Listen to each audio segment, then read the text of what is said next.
Great. Well, thanks everyone for joining this event hosted by the Center for Geopolitics here in Cambridge. My name is Dr. Eamon O'Keefe. I'm the Junior National Army Museum Junior Research Fellow uh, based in Cambridge at Queen's College in Cambridge, affiliated with the center. I'm very pleased to be hosting this event as part of our military history working group. We've got a number of events coming up this term. This event, we've got another event on the 25th of November where we'll be hearing from Dr. Matthew Simmons on Hadrian's Wall, the history of Hadrian's Wall as a military installation in ancient times and how it evolved through the Roman period. And then we'll be having further events throughout the rest of the year. But for this evening, I'm very pleased to be introducing Dr. Christina Welsch. She's an associate professor at the College of Worcester in Ohio, the Robert Critchfield Chair in English History.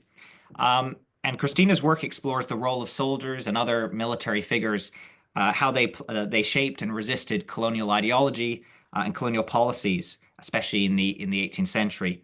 And her first book, The Company's Sword, the East India Company and the Politics of Militarism. This was published by Cambridge University Press, and it's already received a string of awards and commendations, including co-winning the John Ben Snow Award from the North American Conference for British Studies for being the best book on British history before 1800, published in that year. And it's also been, The Company Sword has also been a runner-up in several other book prizes, including those from the Society for Army Historical Research for the best first book, the Templar Prize, and another prize from the British and India Historical Trust. So this evening's format, we'll be having a talk for about 45 minutes to an hour, followed by an open question and answer from the floor, which I'll be very keen to be moderating. But yeah, without further ado, I'd like to welcome Christina, thank her for agreeing to speak with us this evening. And Christina, yes, you have the floor. We're very excited to hear your talk. Thank you.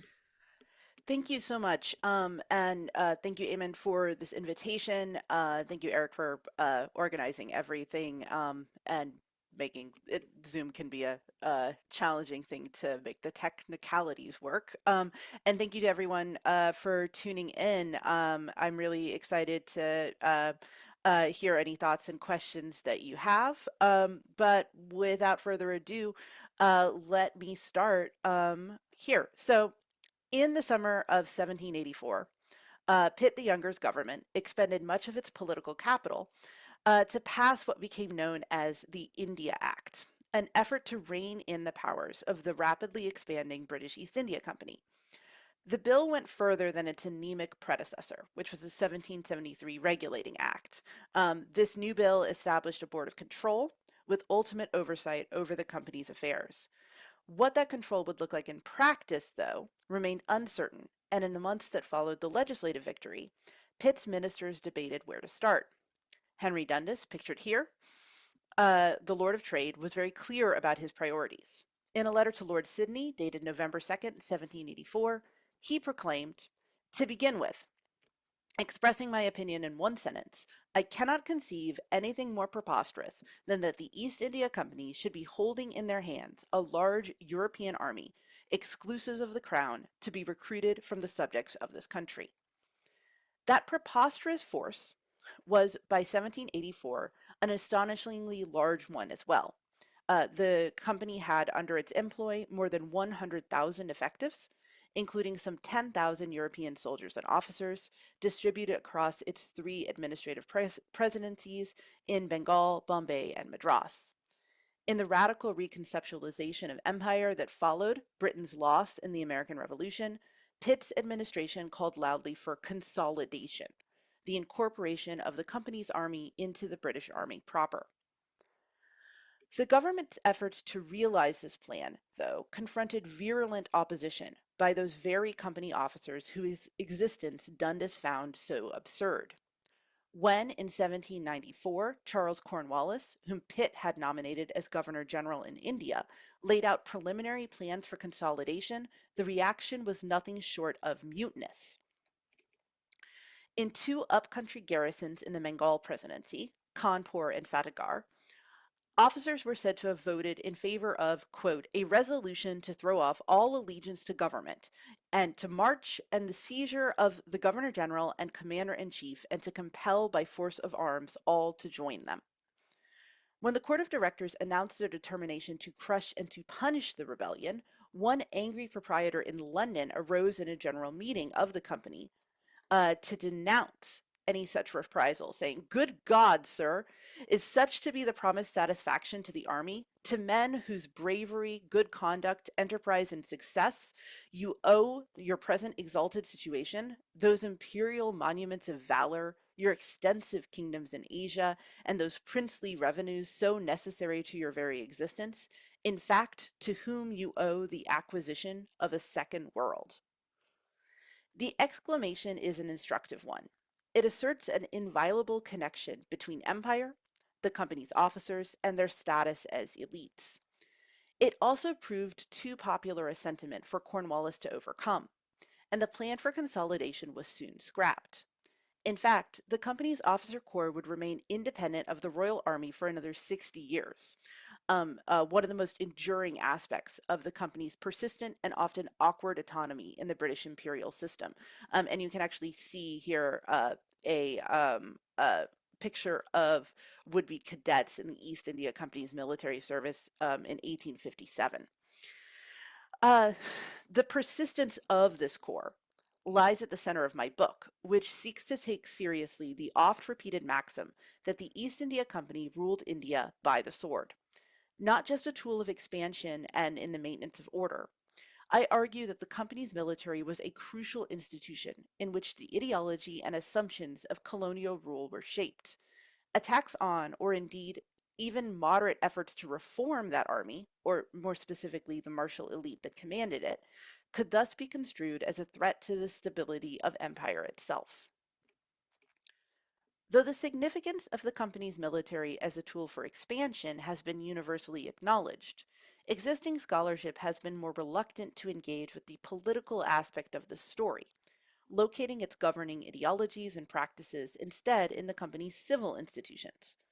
Douglas Pierce's book, Between Mars and Mammon, is an important exception to these trends, and in it he describes the company's empire as a garrison state, in which the army and its infrastructure was the most readily visible and ubiquitously powerful aspect of the colonial government.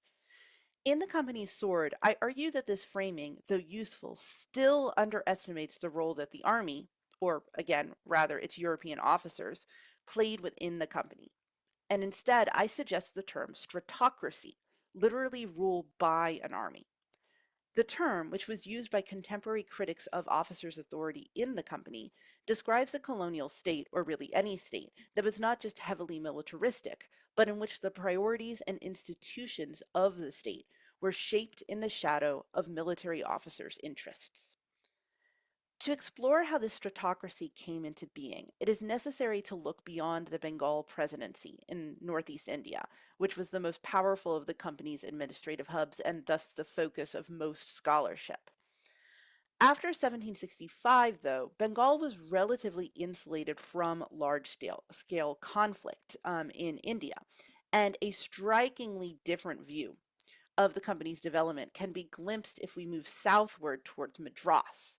You can see here a timeline of the sheer number of conflicts and wars it was involved in throughout the second half of the 18th century. Officials and officers navigating these conflicts within two distinct political contexts, that of South India and that of the British Empire, laid the foundations of what would become a stratocratic state.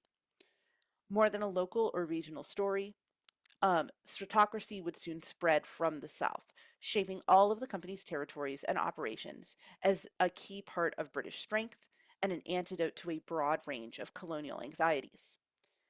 The success of this model of governance helped to preserve not only the officer's status, but the company's autonomy as a whole, providing a rationale against its absorption into a more centralized vision of empire. At the same time, the very pervasiveness of stratocracy was a vulnerability, one that ultimately helps to explain the rapidity of the company's dissolution after the rebellions of 1857, when its officers proved singularly unable to uphold the stability that they had long promised. The history of the company's autonomous army goes back to its earliest activities in the 17th century. You can see here a quote from the 1661 charter by Charles II, which for the first time gave the company power to commission its own European officers, but this grant was actually a formalization of what was already existing practice. From the start in India, as one official put it, the company operated with the sword in one hand and money in the other, establishing fortified factories, coercing favorable trading terms from local rulers and merchants, and battling with rivals like the Dutch and Portuguese for access to rich trade networks. Such operations in turn required a supply of military labor, and as colonial actors everywhere in the expanding English empire discovered in the 17th century, there simply were not enough would-be soldiers in England to meet the demand. From the swamps of Virginia to the sugarcane fields of Barbados to the bustling docks of Bombay, colonial agents solved this problem the same way, by enlisting local forms of military labor. By the end of the 17th century, the company had a small but expanding corps of European officers with a few hundred soldiers under their command. But Indian recruits, usually termed peons, numbered in the thousands, but were rarely fully integrated into this system, instead described as temporary levies, and denied any permanent position within the company. In the 1740s, though, things began to change, at least in Madras. When war with the French during the War of Austrian Succession spread into the Indian Ocean, the French East India Company, headquartered at Pondicherry, seized the British stronghold at Madras. Company officials taking refuge in nearby Fort St. David scrambled to mount a response. And you can see here what would become one of the early muster rolls from this attempted response. This included an expeditionary force that was sent from Bombay. And here is where you actually see the first Indian recruits in Madras who are referred to as sepoys. You can see here there are peons, that older term for Indian recruits, and also sepoys, initially referring specifically to those who had come from Bombay. And that word is from the Mughal Persian sipa, or soldier. As conflict with the French continued for years, the size of the Madras Army's field force expanded to an unprecedented level, up to more than 10,000 men by 1766. Unlike earlier levies of peons, the Indian soldiers who made up these campaigns would be formally incorporated into its armies. And not incidentally, it is also in this period that the company's European forces became more formalized, brought under the Mutiny Act and its accompanying Articles of War in 1752. Um, the arrival in 1753 of the First Royal Regiment in India, the 39th under Colonel John Adler-Cron, might have marked the beginnings of a consolidation between the royal forces and the company's expanding military, and Adler-Cron certainly seemed to expected this, but instead he clashed constantly with company officials as well as company officers like Stringer Lawrence, the first company commander of the Madras Army, and ultimately returned to Britain angry and disappointed, even as the hodgepodge expansion of the Madras Army solidified into a more formal military establishment. The most striking feature of the company's new modeled army in this time was its bifurcated nature, split between a set of European officers and soldiers and a parallel Indian hierarchy, complete with commissioned officers, commandants, subadars, jemadars, non-commissioned officers, havildars and naiks, and rank-and-file sepoys. By the early 1750s, this word no longer had anything to do with the recruit's origins. The Bombay expedition had been supplanted by local troops, but the term sepoy persisted, now designating an Indian soldier trained and drilled in the, quote, European style, or at least that's what it was supposed to mean. There actually is very little evidence that the earliest sepoys in company records received any form of training. The most prolific historian of the Madras Army, W.J. Wilson, spoke disparagingly of these early recruits, saying, "The first sepoy levies had no discipline, nor any idea that discipline was required. They were armed with matchlocks, bows and arrows, spears, swords, bucklers, daggers, or any other weapon they could get." We should be careful in giving too much credence to Wilson, whose work is consistently dismissive of the abilities and reliability of sepoys and Indian officers in general, an attitude that was not uncommon in British India after the events of 1857. Um, but if there was a formal method of training sepoys in this early period, no trace of it remains in the records. The earliest attempt to standardize sepoy training in the Madras Army does not seem to have been spelled out until 1759, when those troops were first organized into regular battalions. So that leaves us a question. Why did the term sepoy supplant that of peon um, faster than this training regimen seems to have taken shape? Um, and why were these recruits not simply termed soldiers like their white counterparts? Already, we have seen that colonial agents across the British Empire were eager to divide European and indigenous military labor into distinct categories. Indian combatants, formally incorporated into the company's standing armies, disrupted the system of classification and exclusion. The term sepoy was a third category, um, uh, military labor, local military labor, that was transformed by its formal incorporation into the company's institutions. By making putative training the defining feature of sepoys, a potential vulnerability, the reliance on local military labor, was turned into proof of European prowess, in this case, their ability to train.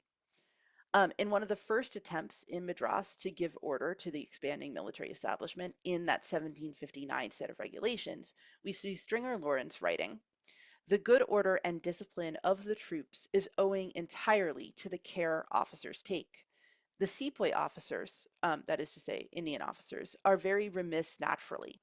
It is therefore recommended to the European officers who will have the care of this body to infuse as much as possible the spirit of command amongst them, at once praising the European officers for their ability to command while denigrating their Indian counterparts."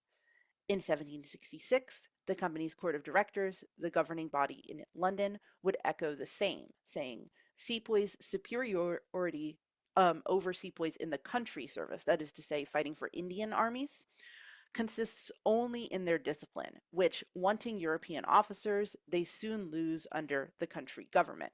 This was meant to as a reassurance against fears of desertion. Sepoys who deserted would no longer be useful as sepoys because they did not have an officer to command them.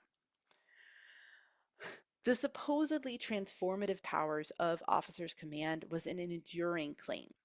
Half a century later, in 1808, John Malcolm, the future governor of Bombay and an officer in the Madras Army, waxed poetic on a similar theme, writing that the company's sepoys possessed an incalculable superiority over other natives in India, only because they were armed, disciplined, and directed by the art, intelligence, and spirit of their European leaders. This, Malcolm insisted, was not just a reflection of European officers' abilities, but equally of the failings of sepoys themselves. Without British leadership, he wrote, sepoys, quote, "appear hardly to consider themselves as full moral agents, and blindly resign their judgment in almost all cases to the law of usage, the dictates of the priest, or the influence of their superior in caste or station." The term sepoy thus implied a system of command and training that reified the racial hierarchies of colonial society long before those had formal shape in civil spheres. As an aside, the origins and racial composition of the company's military recruits in this period are actually considerably more complex than the categories of Indian and European allow for. The mixed race descendants of Portuguese colonists, whose inclusion as part of the white population in Madras had long been a subject of debate, were employed in the margins of the Madras armies as topasses or as black Portuguese, often as drummers, which is something Amon can talk about as well. Other military personnel, including enslaved African soldiers, mostly from Madagascar, called Khafris, could also be found on muster rolls. In general, though, one can say that the trend within the company's forces at Madras and elsewhere after the 1750s was to render these outliers invisible or marginal. And this is actually a subject I hope to explore in more detail in my next project. Company efforts to impose a binary on its emerging military hierarchies were also complicated by sepoys themselves. Company officials, after all, were not the only ones who could ascribe strategic, social, or political meaning to the system that they had created. Sepoys had their own interpretations as well. Unfortunately, evidence of these ideas is hard to come by. There's only one known memoir by a sepoy in the 18th century, the autobiography of Dean Muhammad, which he actually published in English in Ireland. As Michael Fisher's edited edition of the memoir clearly lays out, Dean Muhammad sought to situate his memoir within a British gentlemanly context, obscuring a lot of the kind of Indian landscape in which his experiences were shaped. Some of you may also be familiar with Sita Rampandi's 19th century memoir, sometimes called From Sepoy to Subadar. Again, it's from the Bengal Army. I share the view of scholars such as Alison Safady and Kim Wagner that this should be considered a fictional pastiche rather than an authentic autobiography, but in either case, Sita Ram's memoir belongs to a different era than the one we're looking at here. Even without direct sources into the views of sepoys in the 18th century, though, we can use the company's official records to gain glimpses of sepoys who approached their employment in ways that radically challenged company expectations. One dramatic example of this innovation is the career of Muhammad Yusuf Khan, one of the Madras Army's earliest commissioned officers.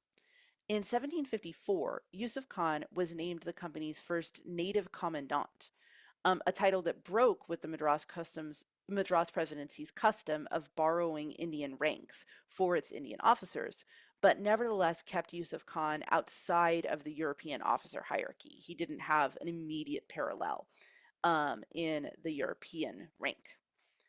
Yusuf Khan, though, was not satisfied with his status as best of the B team, as it were, and sought more power, both militarily and politically. In 1758, he was sent on an expedition to collect revenue from Madurai and Tirunelveli, territories far to the south in India that were claimed by the company's allies. One of the company's allies, Muhammad Ali Khan Walajah of Arcot. Yusuf Khan's expedition proved phenomenally successful, and he remitted a steady flow of cash back to Madras. But Yusuf Khan clearly saw this assignment as something that came with a level of political authority. He styled himself the Commandant Sahib, a transliteration of the term commandant, and even created a seal for himself, drawing on Mughal Persian governmental traditions, emblazoned with the date 1168 AH, which is 1754 AD, the year he had received his promotion. In short, Yusuf Khan used his commission to present himself as a vassal ruling Madurai and Tirunelveli in the name of the company. In 1762, Yusuf Khan launched an invasion of nearby Travancore in an apparent bid to expand his satrapy. George Pigott, governor of Madras, condemned the war in a furious tirade. By whose authority is it that you do this? Are you a sovereign that you take upon you to make war upon independent states? You are, I fear, grown giddy with power. I advise you to read this letter with attention and then recollect who you are and what you are. The language offered no ambiguity about who and what Yusuf Khan was in Pigott's eyes. A commandant with a set of military obligations, but no political power. The company quickly mobilized against Yusuf Khan, and after 2 years of exhausting sieges, the Commandant Sahib was finally captured and executed, his vision of political power sharply refuted. After Yusuf Khan's defeat, and you can see his tomb, or a photo of his tomb on this slide, company officials were determined to ensure that no such ambitious Indian officer could hew a similar path for themselves. Most urgently, the Madras government established new barriers between its ever-growing pool of Indian military labor and political authority. Already excluded from the company's internal government, in 1767, Indian officers were also barred from gaining a foothold in Indian political networks. As the Madras government promised their employers in London, you may be assured that we shall be careful never to appoint subadars of sepoys to be renters of countries, amaldars. It was troublesome times and a country to be reduced that made it appear expedient to put that confidence in use of Khan, of which he gave us sufficient cause to repent. The company's interests in Madurai and Tirunelveli were subsequently managed by European officers. This marked the beginning of a pattern. Over and over again, attempts to restrict and to manage Sepoy's ambitions resulted in an expansion of the opportunity, status, and prestige of European officers. Indeed, after the rapid rise of the Madras Army's Indian Officer Corps in the 1750s and 1760s, the rest of the century was one of gradual collapse and curtailment for that corps. In 1784, the Madras government dispensed entirely with the rank of native commandant and substantially diminished the standing of the next highest rank, that of subadar, reducing the level of authority they had as well as their real level of wages. The logic for these changes reflected the now well-established assumption that sepoys and their Indian officers could neither be fully relied upon nor entirely effective unless they were under European command. Commandants were seen as superfluous because, as the commander of the Madras army put it, when they are clever men, their influence on the native officers and sepoys becomes dangerous, and when they are not so, they can be of no use. In their stead, the company expanded the European officer corps. Officers as junior as ensigns were given command over entire sepoy detachments. The growing disparity between the European and Indian officer corps within the company had social implications alongside its strategic importance. Since the company's British officers were meant, essentially, from their arrival in India, to outrank even the most senior Indian officer, that meant they needed wages sufficient to maintain themselves in such a station. In 1776, a group of ensigns in the Madras army complained that they were living with the greatest frugality, spending only what was necessary on servants, a barber, a launderer, European wine, and either a palanquin or horse for exercise. But they still couldn't make ends meet with their monthly allowance. Side note, if anyone wants to start an exercise program that consists entirely of being carried around on a palanquin, it would be a hit. The Madras government, which, for reasons that go beyond the scope of this talk, was desperate for allies within the officer corps, agreed to restore a lucrative allowance to the officers, intended, as they said, to prevent the officers from employing their time and attention to ways and means inconsistent with their character and station. The guarantee of profit and prestige was sharply out of step with sentiment in Britain, which in the last quarter of the 18th century had turned sharply against men who returned from India having shaken the pagoda tree, that is to say, having made a quick and often dubious fortune. Company nabobs, an anglicization of the Indian title nawab that drew on racist and orientalist tropes of corrupt and extravagant Asiatic rulers, were seen as a moral threat to the metropole. In the words of playwright Samuel Foote, with the wealth of the East, we have too imported the worst of its vices. The company's military officers were far from immune from these accusations. In 1791, for instance, an anonymous caricature entitled The Unhappy Contrast circulated in London, juxtaposing a company officer against his counterpart in the British Army proper. The royal officer is emaciated, missing both an arm and a leg, with nothing to show for his service but a half-pay subsistence and a droopy handkerchief labeled gain. Nevertheless, he is backed by the institutions of patriotic pride, a blue ensign with the Union Jack, the King's Bench, and even a cannon simply labeled honor. To his right stands the company officer, depicted as literally bursting from his uniform, surrounded by a massive pile of exotic goods and cash, proof, the cartoonist punned, that the officer was serving a more liquid kind of crown. Yet, away from the metropole, officers' insistence that lavish lifestyles and visible prestige were needed to maintain the honor and dignity of their command proved persuasive. If British society disapproved of nabobs at home, it was equally willing to accept that such profligacy was necessary in India, where, after all, such luxury belonged. And it's here that I want to turn to the second context in which officers' claims of superiority gained political salience, the company's external diplomacy.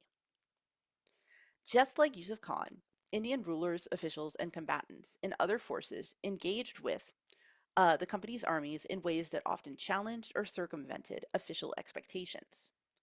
By the late 18th century, despite the company's early assurances that no country ruler would be able to replicate their system of training, sepoy-style forces drilled and clad in the same Europeanized aesthetic as the company's troops proliferated in armies across the subcontinent.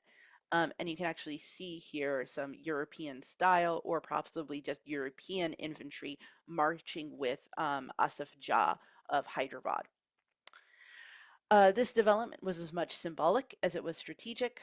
Indian rulers from the 16th century onwards had boasted of the ability to draw military recruits from a wide range of networks across Asia and the Indian Ocean, and sepoy regiments dressed in the European style extended that claim into a new set of networks.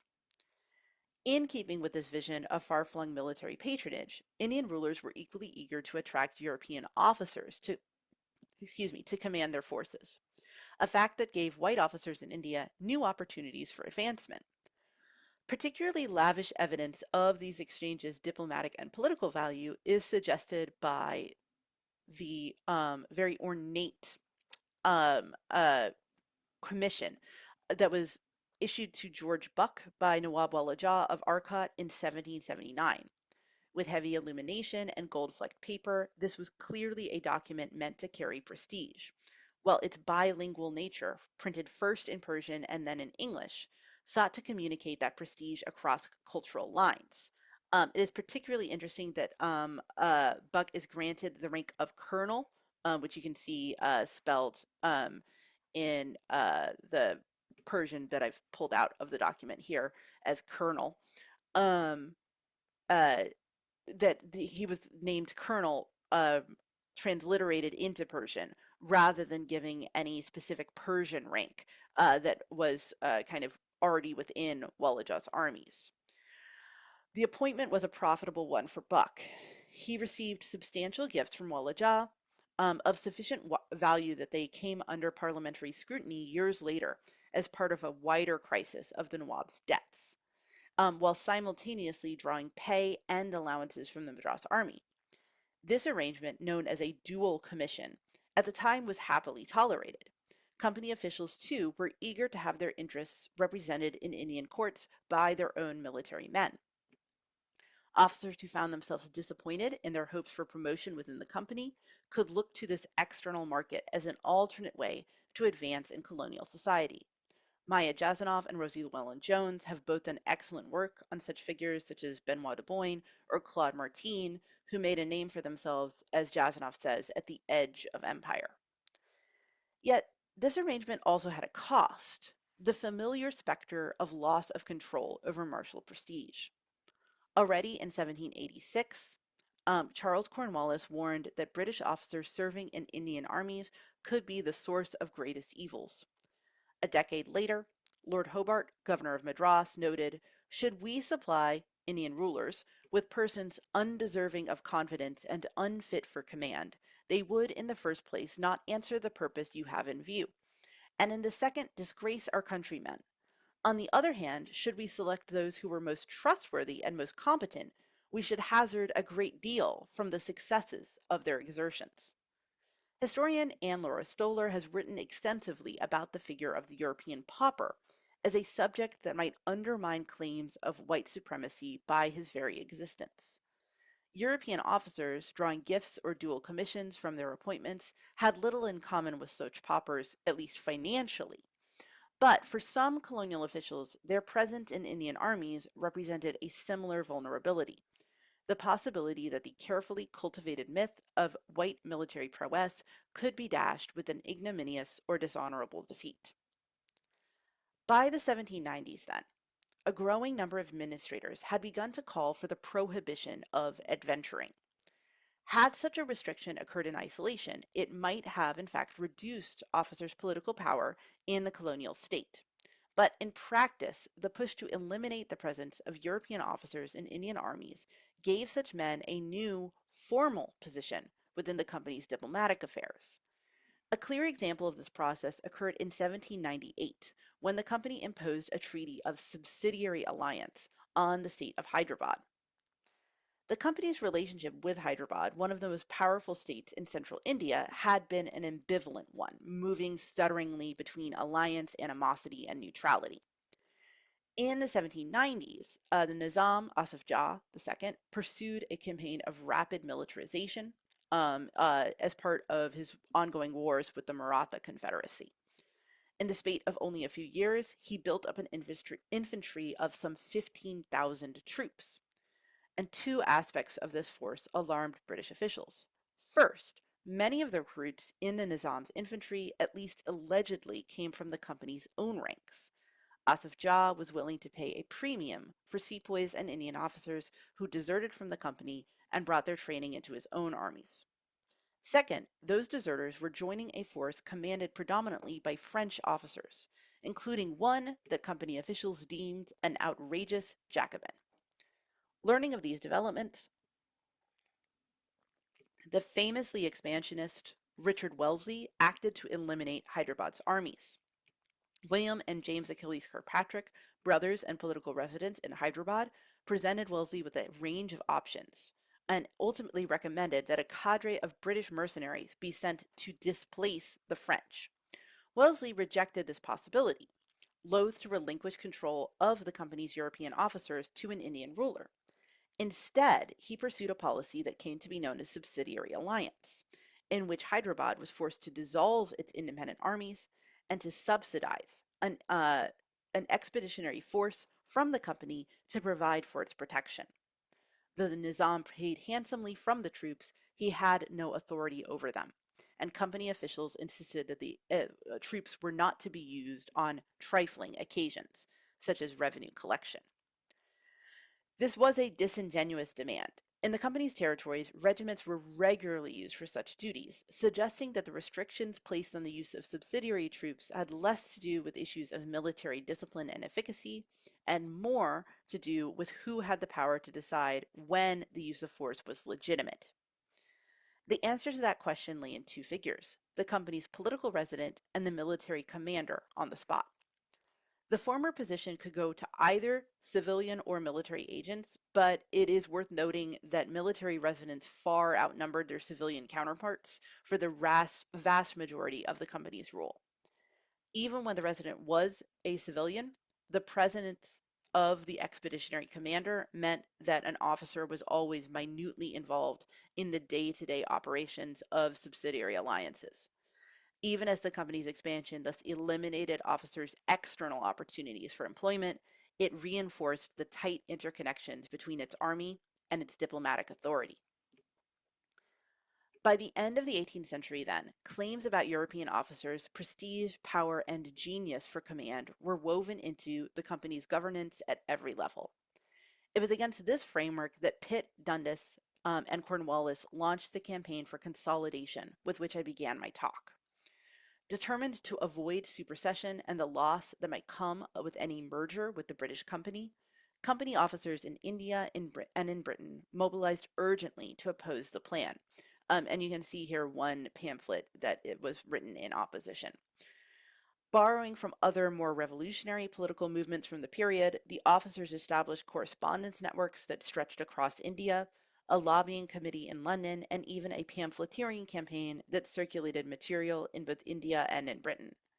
At times, these committees even made use of the same rights-based rhetoric that flitted across the Atlantic, speaking of the soldiers' just rights and of broken compacts with the state. Such language, though, may have been less effective than claims that situated themselves more firmly in the local particularisms of India. Consolidation, officers argued, would necessarily reduce the prestige of officers in India, especially those in command of sepoys, and would thus diminish their ability to lead and to compel obedience. As previously mentioned, these protests proved sufficient to scuttle the plans for consolidation. In its place, the directors in 1798 unveiled a heavily watered-down set of reforms grandly referred to as the company's military charter. At first glance, the name seems absurdly grandiose for a few milquetoast changes to rank and perquisites. However, if we see those reforms instead as a rejection of the more wholesale consolidation that had initially been intended, they become more significant, proof of an officer corps that was increasingly invulnerable to other authorities within the colonial state. The extent of that invulnerability would be put to the test 11 years later, when, in 1809, more than 1,000 white officers in the Madras Army rose in violent rebellion against the presidency's civil government, then under the command of George Halaro Barlow, pictured here.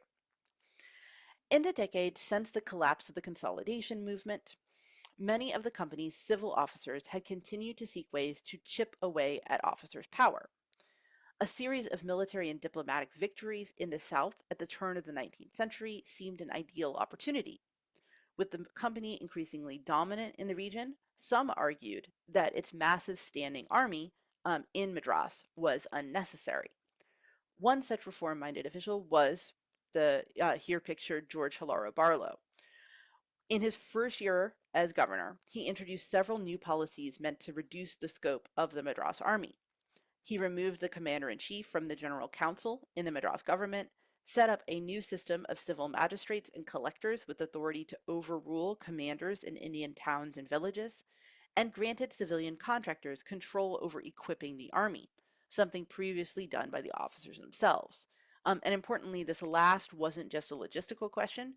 Contracts for equipment were extremely lucrative and legal sources of embezzlement at the time.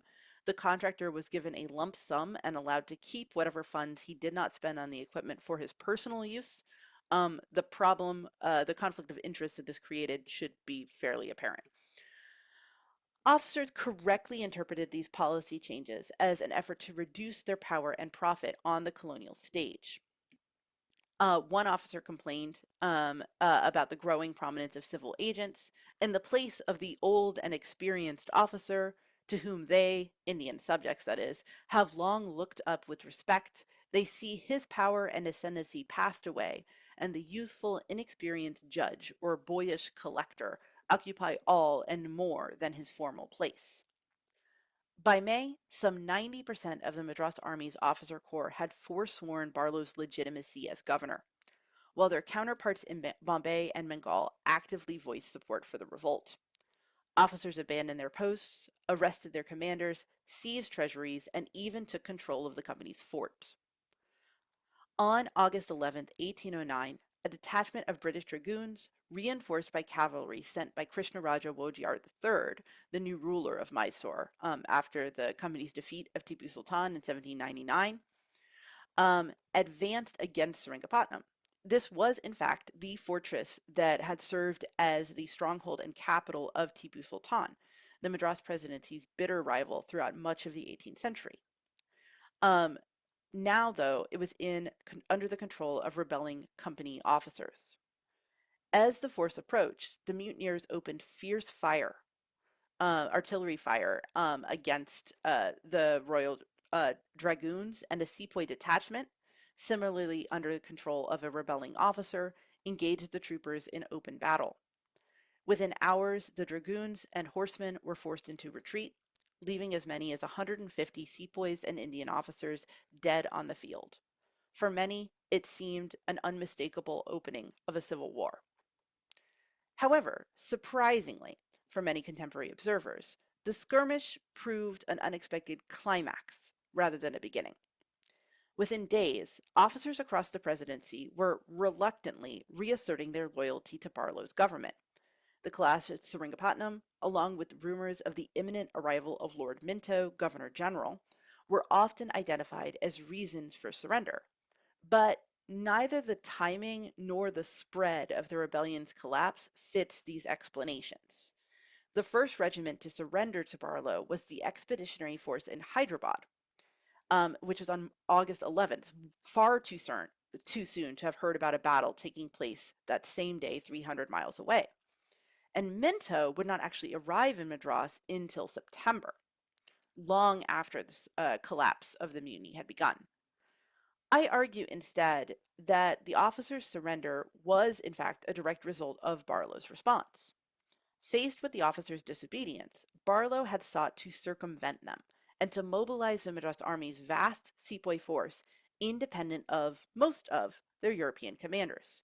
He urged sepoys to ignore their officers and to heed the civil government, even going so far as to have orders translated into local languages and circulated clandestinely within sepoy barracks. In fact, Barlow's appeals were never put to the test.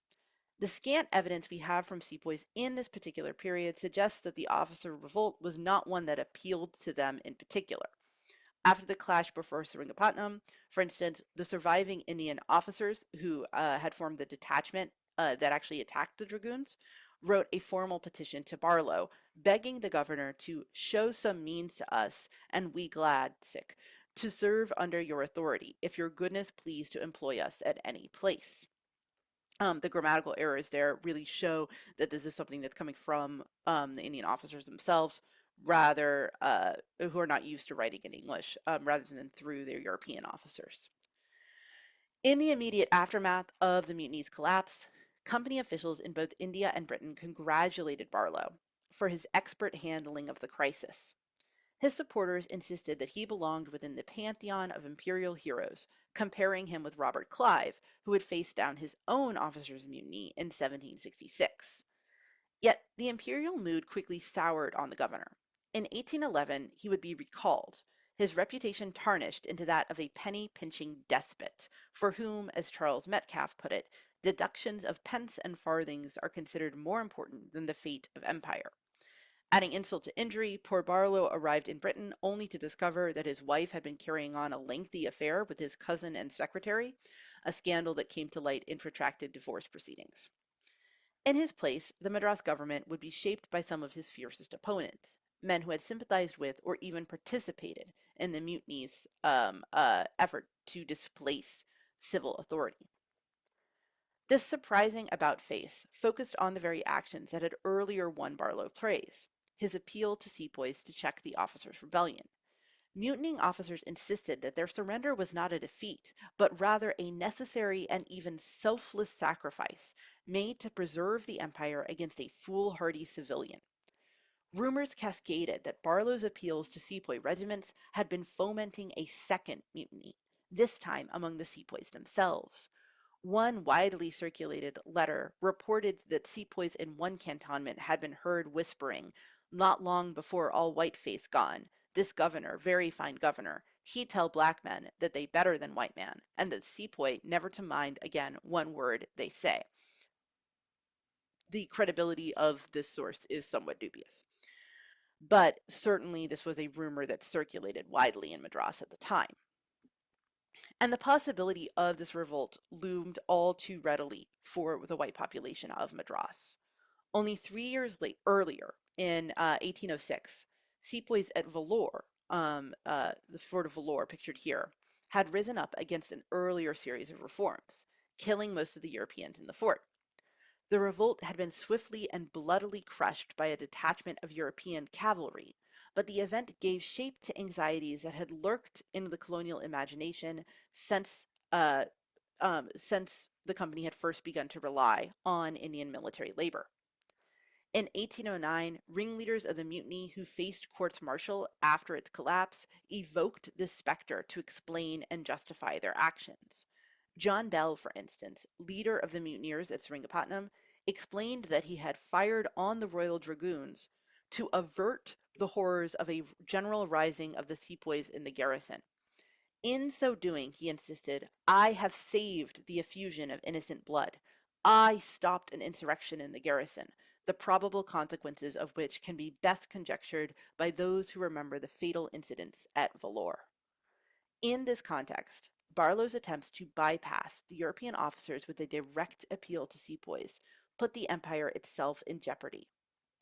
The case would be made most starkly in what would become the most widely read history of the mutiny, a tract by then Lieutenant Colonel John Malcolm, who would later become governor of Bombay. These officers, that is to say the European officers, are to them, sepoys, the only representatives they know of the government they serve. They are the sole link in their chain of their attachment.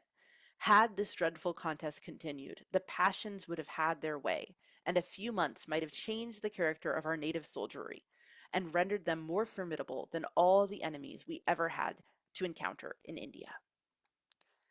As the initial condemnation of the rebels' manifesto in 1809 suggests, many Britons were at least theoretically uncomfortable with the open politicization of military actors. In the Indian context, though, those same Britons were far more worried about threats of sepoy revolt and of external actors taking advantage of such a weakness than they were of the European officers themselves. Um, European officer corps presented themselves as institutionally designed and empowered to assuage those worries, and presented itself as the sole guarantor against the violence by sepoys. Um, this was successful in allowing them to resist and even reverse calls for reform. The power of their stratocracy was never complete, and indeed was rarely even openly acknowledged. Nevertheless, few questioned the insistence that officers' authority was a matter of colonial stability, indeed an existential one, a conventional wisdom that thus embedded the officers' claims to supremacy within the colonial state's ideological foundations. This guarantee proved remarkably enduring, but also remarkably fragile. 48 years after the White Mutiny of 1809, rebellion would blaze, this time across northern India, originating in the sepoy regiments of the Bengal army. I've kept this event, probably the most famous event of the colonial history of India, as the coda for my talk, because I argue that the longer history of stratocracy that I have traced today offers a new insight into why 1857 proved so momentous. Though British power was restored in India fairly quickly and horrifically bloodily, the revolt had effectively shattered the reputation of company officers, or at least their claims to provide authority and stability over sepoy troops. Their supposed paternal command over their troops became, in some accounts, a fodder for critique and even evidence of incompetence. One particularly widely circulated anecdote described Colonel Ewart, commanding at Cawnpore, rushing out among his rebelling troops, appealing to them desperately, my children, oh, my children." In ironic subversion of Ewart's failed attempt to assert paternal authority, one of the mutineers is later said to have mocked the colonel by asking if he approved of the neatness of the rebels' parade maneuvers. Of course, in other accounts, company officers would be elevated into the status of martyrs, as Victorian Britons constructed an increasingly sacralized memory of the rebellions. The nature of their virtue and sacrifice, though, was startlingly different from the model of the ideal officer in India that had proliferated for more than a century. I argue in the closing chapter of my book that the British heroes of 1857 were hailed not for their knowledge and understanding of their sepoys, but instead for a heroism that was rooted in a much more domestic vision of Britishness and a militant version of Christianity. Company officers themselves and some of their supporters offered their own interpretations of 1857, which did not always dispense so readily with the older version of the paternal officer. John Kay's influential History of the Rebellions is probably the best known example of this. According to Kay, it was not that officers' personal control over their sepoys had failed, but rather that that control had been eroded past its ideal in some golden age by successive company reforms. This claim is dubious on several grounds. Evidence that British officers ever had an intimate relationship with their sepoys that could have deteriorated is surprisingly thin on the ground. Kay and others frequently pointed to the low rates of fluency in Indian languages among the officer corps in 1857, but it's not clear that linguistic skills were ever much higher prior to that point. Some of the officers that Kay most celebrated, such as Robert Clive, had no such knowledge.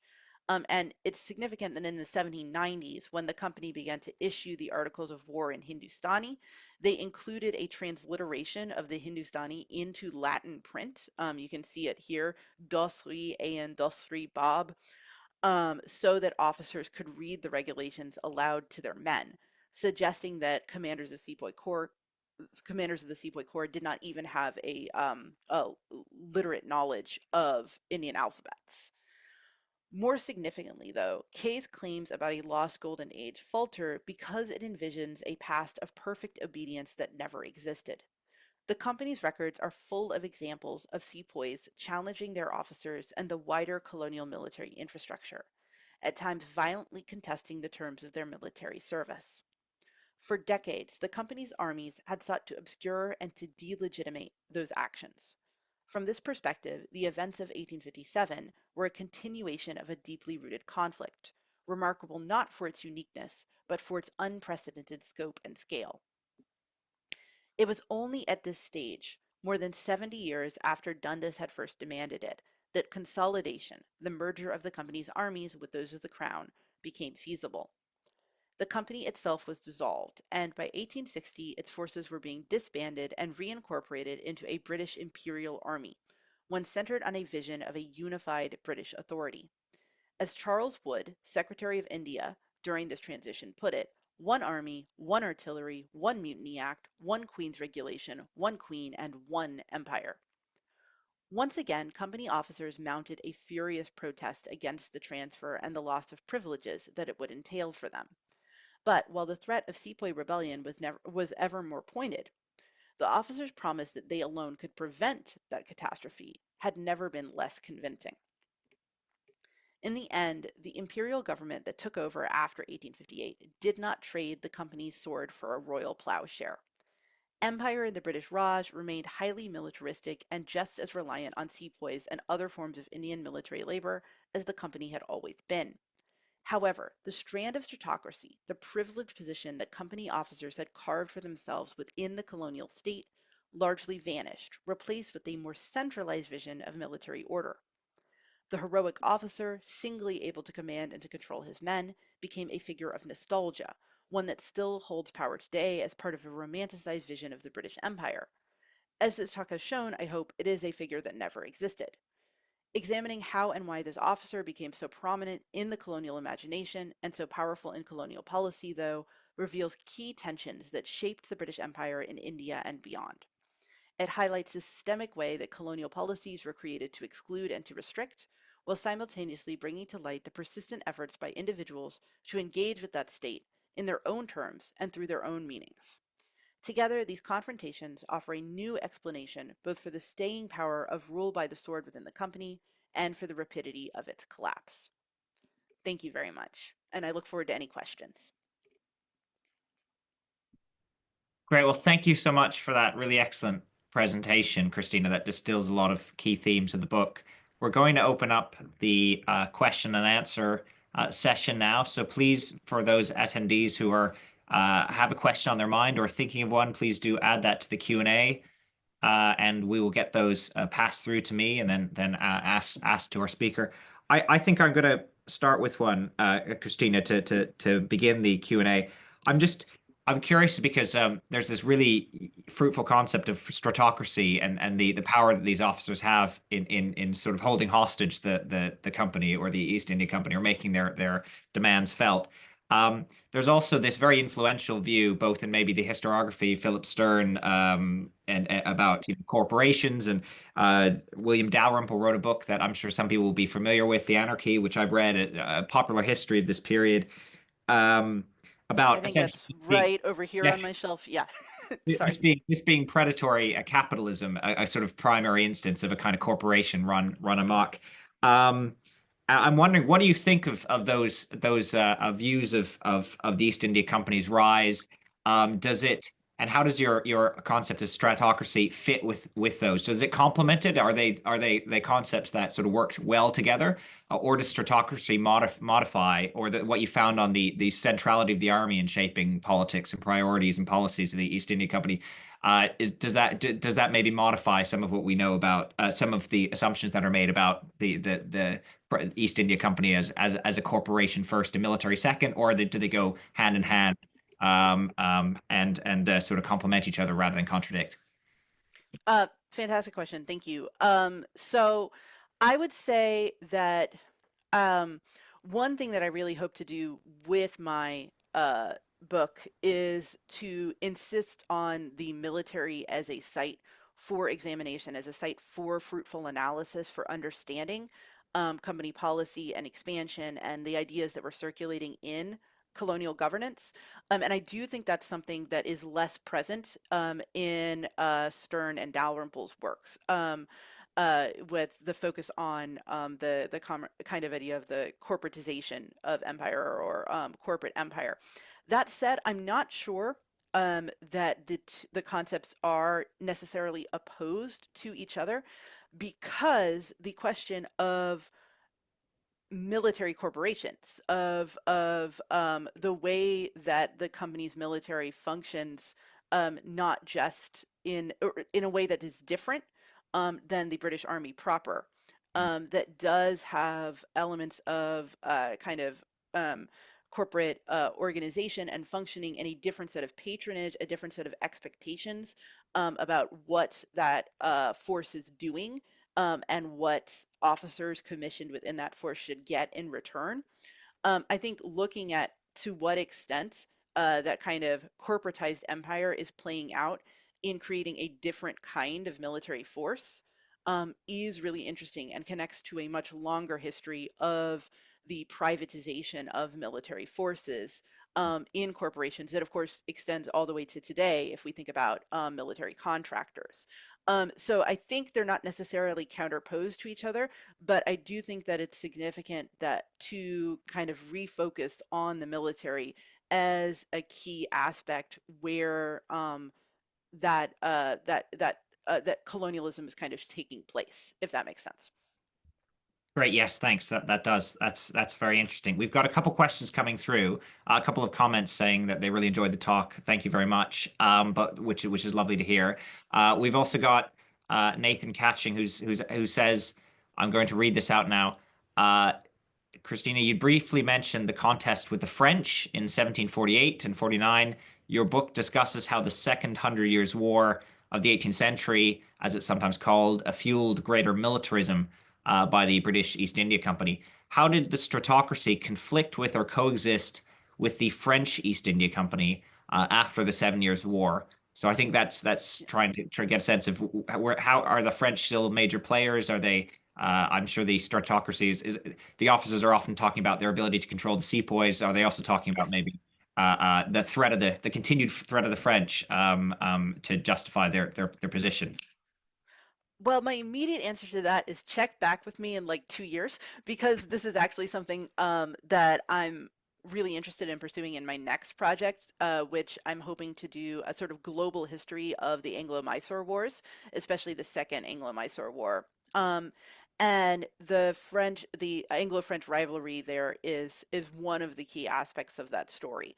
Um, Certainly after the Seven Years' War, the French are never practically able to sort of regain a lot of the kind of political and military power that they'd had prior to the defeat of Pondicherry in 1761.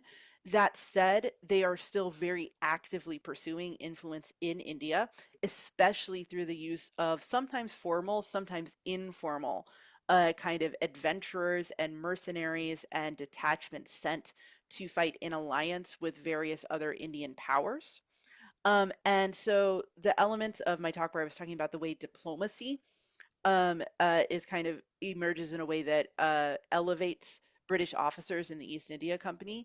A lot of that is framed specifically as we need to limit or prevent the French acquisition of influence in this court, in this army. That is a driver first of British mercenaries going to these various courts, and then of this more formal function of subsidiary alliance. So the question of the French and their sort of military power is driving a lot of the anxieties in the 18th century, or at least justifications in the 18th century. The other side of this is also really interesting, and it's something that I've just started to unpack, which is how does the French East India Company try to mimic the creation of this formal military establishment that's emerging within the East India Company at a much smaller and more limited scale. And so I think there's a kind of there's a story that a double-sided story there. And I get to some of it in this book, and I'm hoping to peel out more of it in the next. So. Great, thank you. We've got a couple more questions coming in. There's one about asking about applied history lessons. Today's big tech companies and how they might engage with in activities with uh, in activities with a geopolitical nature. I think maybe rephrasing that a bit, thinking about are there lessons here that you think we can draw from the East India Company? I'm thinking particularly maybe about political accountability, the role of the military, and in the present day. Do you think this is a story of what not to do, or this is a story very particular to its time and place that doesn't really have implications that we can't easily draw on for today's world? Absolutely. First off, nobody asked me about the 2024 election in the US, please. I need at least 2 weeks. No, but generally speaking, I actually think that there are a lot of applied history learnings or lessons or ideas that we can take from this. Again, not to be too presentist or prescriptive, one kind of very basic methodological insight that I think is important in my work is that the way that we kind of define political influence and political activity, um, officers are very much not pursuing this, or are very rarely pursuing this in kind of the official formal institutions in which politics takes place.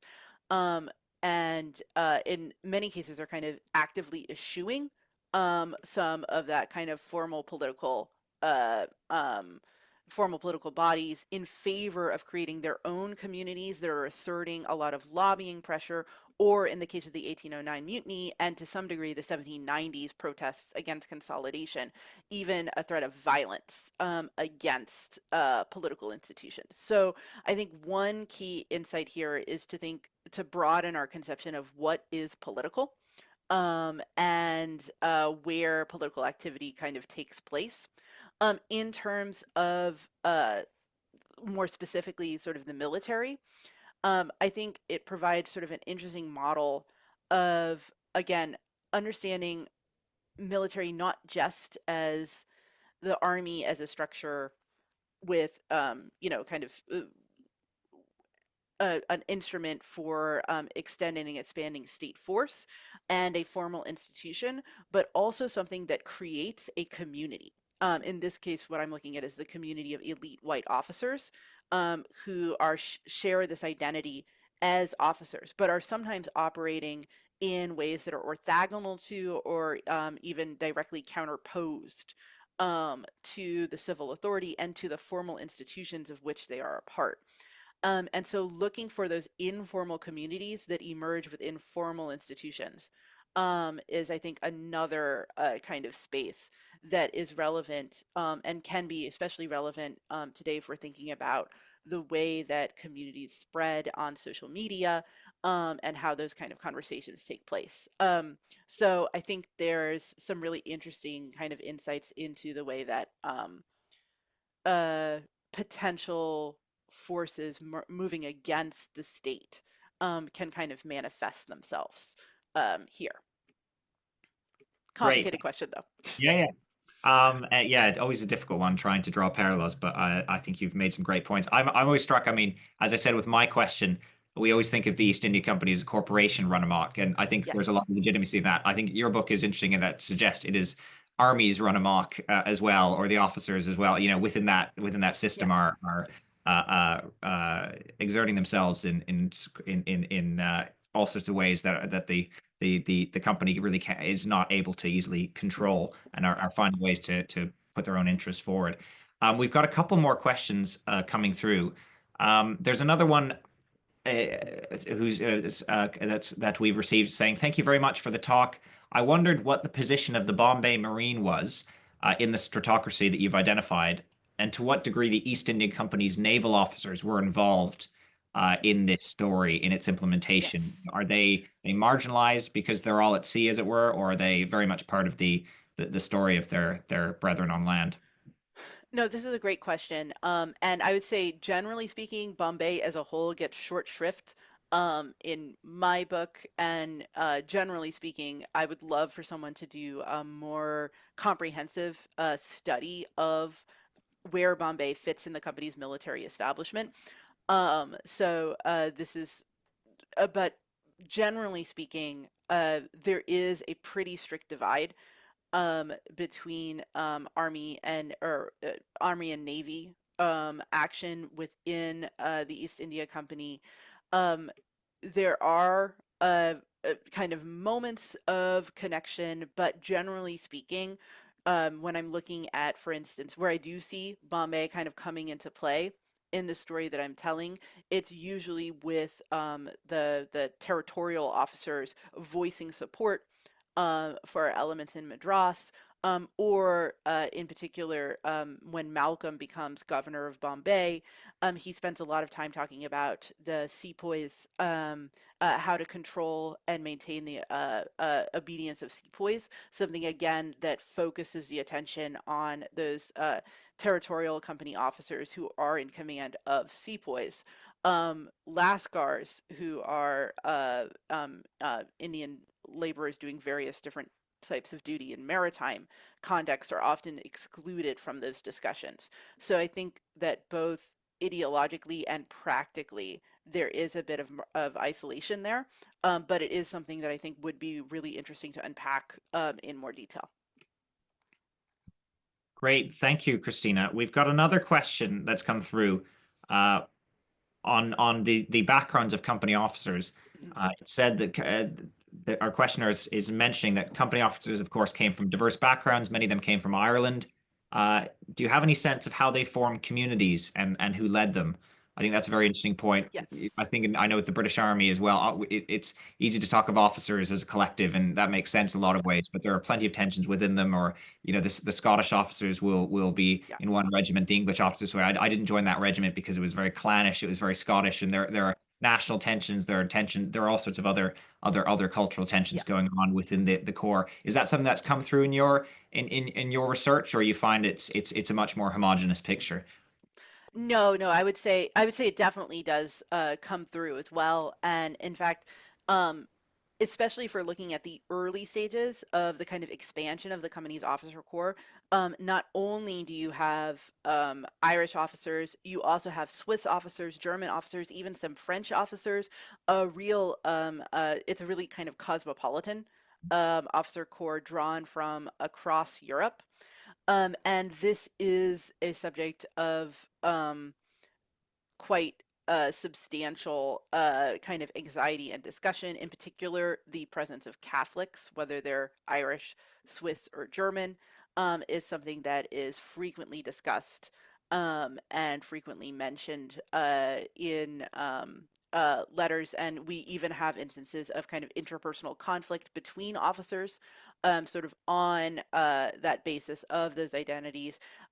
Questions about, especially early in, is sufficiently genteel to warrant an officer commission. And that's something that often has a tendency to marginalize, especially Irish officers. One thing that's particularly interesting with uh, the 1809 mutiny is that you do have um, minority of officers who stay kind of loyal to government and actually then end up like acting as witnesses in these attempts to court martial some of the most active mutineers. And these are people who are very much outside of the patronage networks of the company, some because of their origins, not being Scottish is by far the kind of predominant patronage network in the Madras army. But otherwise having connections outside of Madras, various different reasons, and they get massively excluded and marginalized. There's even a case of one man who testifies against John Bell in his court martial, who is sort of like beaten with a horsewhip by fellow officers after. So this is definitely not a homogenous officer corps. Really, what I've been talking about here is a reflection of kind of the dominant and kind of hegemonic aspects of that core. But looking at how that hegemony was sort of created and defended in the end of the 18th and beginning of the 19th century is one where you can see these tensions, whether they're based on origin, patronage network, or kind of political bent or things like that. Great. And I just wanted to follow up on that, Christina, with a question of my own. We've got one or two more coming in the chat, which I'll get onto. I was very struck. I've seen this in my own research and reading secondary work, and I noticed in your book too about the East India Company officers, just like in the British Army proper. This language of family, they're very Mm, keen on talking about being brother officers and that sort of yes. sense of connection. And I wonder if you could maybe talk a little bit about that for our audience. Because I found that just very striking, Yeah. how the army is a sort of surrogate family, and they're Mhm. trying to use this to sort of um, leverage their connections and sort of build an interest group on the basis of shared experience, but using the family metaphor. What does that tell us, do you think, about the East India Company Army or armies at this time, this use of this language of kinship and brotherhood? So I'm actually going to take this question in possibly a unexpected direction, but I think it's a great question or a great point. Yes, so the officers, especially during as they're building this kind of lobbying group, that is challenging, especially consolidation. In the 1780s and 1790s, speak very emphatically of themselves as brother officers in a way that is interestingly distinguishes them from the British Army proper. The brother officers are company officers. And in that service, and this is often counterposed to the Royal Army. There's even some very kind of implicit but nicely passive aggressive barbs in some of their efforts to kind of retain their autonomy and authority in India, where they sort of say, we and our brother officers have secured the empire, whereas the Royal Army lost their half. Ooh. And so there's definitely some tension there. Where I think there's a unexpected and interesting kind of aspect of this is the way that this is also applied in terms of the sepoy corps. That kind of Ewert's famous oh my children" in 1857. There's this idea of the officer as paternal to his sepoys, and that's kind of the idealized relationship there. So you get the family metaphor extended there.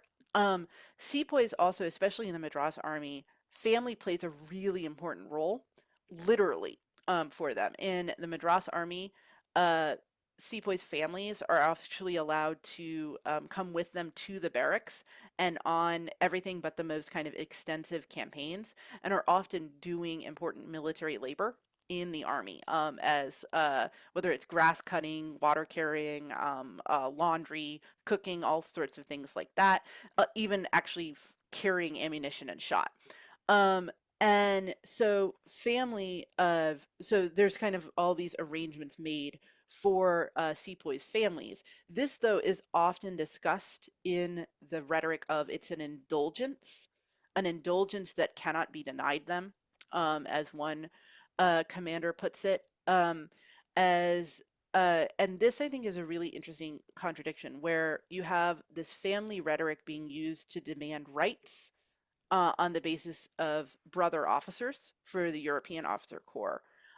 Whereas sepoys' attachments to their families are instead being described in this language of indulgence, of something that is kind of peculiar.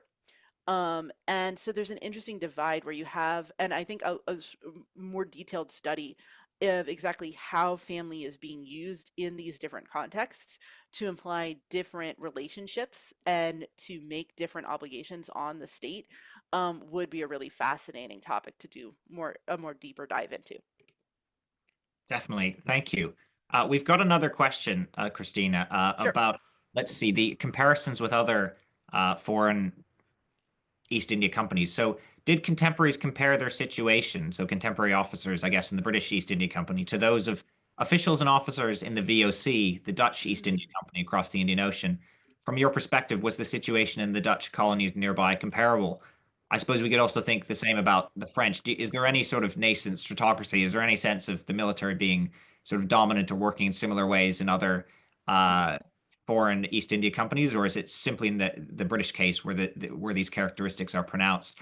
You may have not have done all this work yet. It sounds like it's coming through with this new project on the Anglo-Mysore Wars, but maybe tell us any Yep. preliminary thoughts you might have. No, so I think the French, my argument would be that they don't end up with this kind of stratocracy, not from lack of trying or lack, simply just because their kind of ambitions in the Indian Ocean space are so uh, uh, kind of peter out, and in a way that they don't end up with this large military establishment that I think is a sort of prerequisite for this kind of stratocracy. You need that the kind of five French officers who are left in Chandranagore in during the French Revolution are not sufficiently powerful as a political body to be able to kind of articulate that. Um, in terms of the VOC though, that is a much there definitely is a kind of military establishment that is that large. I haven't done enough comparative work to speak particularly cogently about the VOC. I will say it is interesting that the VOC rarely appears in the way officers are talking about themselves. They are much, much more likely to talk about themselves in comparison to the British Army proper, or sometimes to officers and in other Indian armies or to their civilian counterparts. The VOC is really kind of on the margins of how they are thinking about themselves, and tend to appear less in terms of the officers' demands, and more interestingly, I've seen it with company soldiers. There's a lot of desertion between the Dutch and the British factories by European soldiers, trying to like gain refuge with each other, and sort of demands for deserters to be repatriated or what have you. And so it certainly seems that for European soldiers, that possibility of the VOC as an alternative seems to have been much more kind of dynamic than what I see for British officers. It would be great to do again if someone were to do a more detailed comparison of the actual kind of role that the military officers are playing in the VOC. I would love to see it, but it's not something that I can speak to myself. We've just had one other question come in on that point about whether comparisons can be made with Ranjit Singh's officer corps. Singh, of course, is the leader of the Sikh Empire at the time in the early 19th century. Yes. Is there a story of your I mean, there are all these European military advisors and with Mhm. Tipu Sultan and other contemporary leaders. Is there a lot of poaching going on, or arguing about better terms, or saying the Sikhs are paying double for artillery officers? At this time, or are the British officers sort of tending to stick with their own country, as it were, and being quite averse to working for what were called the country powers, the Indian states? So European officers in the 18th century are absolutely making those comparisons with quote unquote country powers, and kind of what the status is of European officers there. This the idea that a European officer under the employ of a country power might have more um, uh, privileges or perquisites or a higher status is a source of intense anxiety. Um, by the time we get to the end of the 18th and beginning of the 19th century, there's the real effort by company officials to shut down that avenue of employment, and to basically, during the Second Anglo-Maratha War, European adventurers, British adventurers serving with the Marathas are kind of told you have to leave that army. And Randolph Cooper argues that's actually a kind of key part of understanding the Marathas' defeat in that campaign, because they suddenly had this sort of peeling off of a substantial portion of their officer corps. Um, in terms of Ranjit Singh, though, we absolutely do have, after that period, an army that continues to have to draw a large number of European advisors. A lot of these are French, and they tend to be figures who, this is not a case of officers who were in good standing with the East India Company going to Ranjit Singh's armies. That kind of pathway is foreclosed. Um, but it's not, and you see there's European or British officers in the company are increasingly kind of identifying their best opportunities within the company at that point. That kind of internalization of prestige.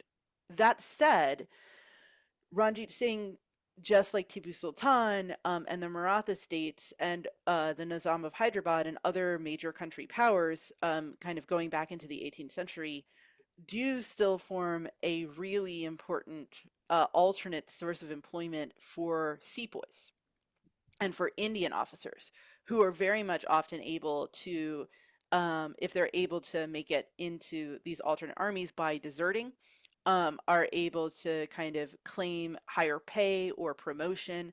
And to the extent that I think you can actually talk about a desertion economy outside of the company's forces and to some degree outside of Mysore, from Mysore and the company's forces into surrounding country powers in the 18th century, and then extending into the Sikh Empire or the Sikh state in the 19th century, where sepoys and Indian officers are finding opportunities for advancement through kind of negotiating these different armies.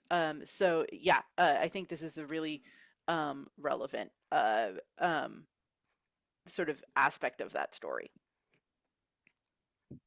Great. Well, thank you. I'm conscious we've worked you very hard, Christina, and you've been very game for answering the range of questions that we've received from audience members tonight. So thank you very much for doing so. We'll be wrapping up the event now, and I just wanted to thank you again, Dr. Christina Welsch, for coming along and presenting your work, for sharing some of the key findings of your book. It's an excellent book. I've got a copy here, and it's there's a paperback version out I now. was going to say there's a paperback version, so I can feel less guilty about the price now. No, it's yeah, it's definitely there's a much more affordable version on offer. And yeah, it's a book again that has won, several awards and commendations, deservedly so. And so thanks again, Christina, for sharing your work. And I No just wanted problem. to say we've got as I mentioned at the start, we've got another event here with the Center for Geopolitics' Military History Working Group on Hadrian's Wall.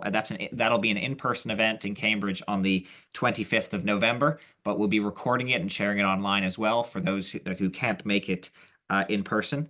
And I hope everyone's enjoyed this event, and thank you again, Dr. Welsh, for sharing your work with us tonight. Thank you so much, and thank you all for your questions and for your attention. And good luck with your the Hadrian Wall event as well. Thank you very much. Good night.